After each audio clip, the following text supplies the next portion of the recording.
we had the art and the courage of quitting, but a lot of us feel like we cannot do that. We have no alternative. We have no backup. We will lose credibility. We will lose our sometimes very linear career track. So then what? Yeah. And I think from an organizational perspective, there's all sorts of research that shows companies with a strong sense of purpose outperform their competitors. And that's from Deloitte, it's from E&Y, there's articles in Harvard Business Review, they all say the same thing. We also know that companies that have women executives and women on their boards also outperform the competition. And there probably is some sort of alignment between those two studies. And I think from a corporate perspective, as leaders, we as women leaders can lean into that and say, we have to show that we're about more than just profits. I've worked for some Fortune 28 companies that, yes, we're about the profits, but I still could feel that we had an end customer that we were focused on.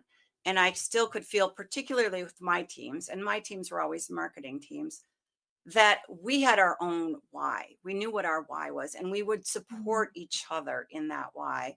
And that the why would come through in hiring, it would come through in training and onboarding, it would come through with how we dealt with our customers, and it would come through with how we do recognition, because that's important. If we're just all about profits, things like hiring, onboarding, employee retention, none of that really matters because it's all just about the bottom line. Yeah, yeah. And I think another thing to just contemplate as women leaders, we can think about our what we stand for, what we represent, and how do we build trust with those that work for us and build trust with our customers and our Mhm. peers. And I talk about that in the book a lot, but it's something just particularly because I work in healthcare, and trust is such a currency in healthcare, whether Yeah. it's a B2B or B2C or working directly with patients.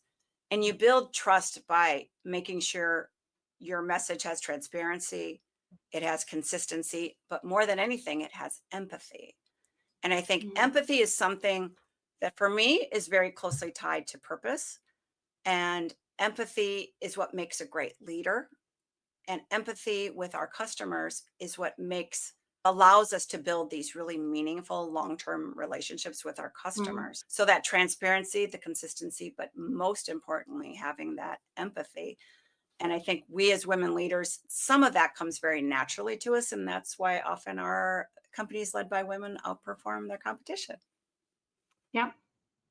Yeah, absolutely. I think there's a lot of research pointing that out. And then again, when you look at reality, there's very few women leaders in C-suite, a little bit more at VP level.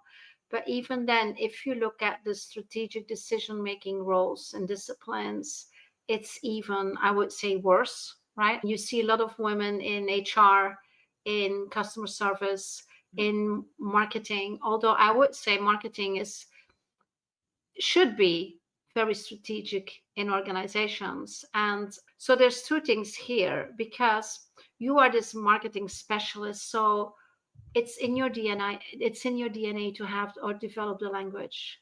It's in your DNA to understand how to translate purpose from something conceptual to something heartfelt that organization, team, stakeholders, customers, patients can feel. A lot of us don't have that in our DNA.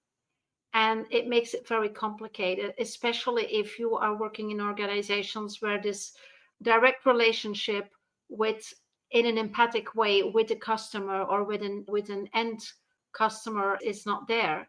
Or when you are in a role where that is very it's very difficult to connect with.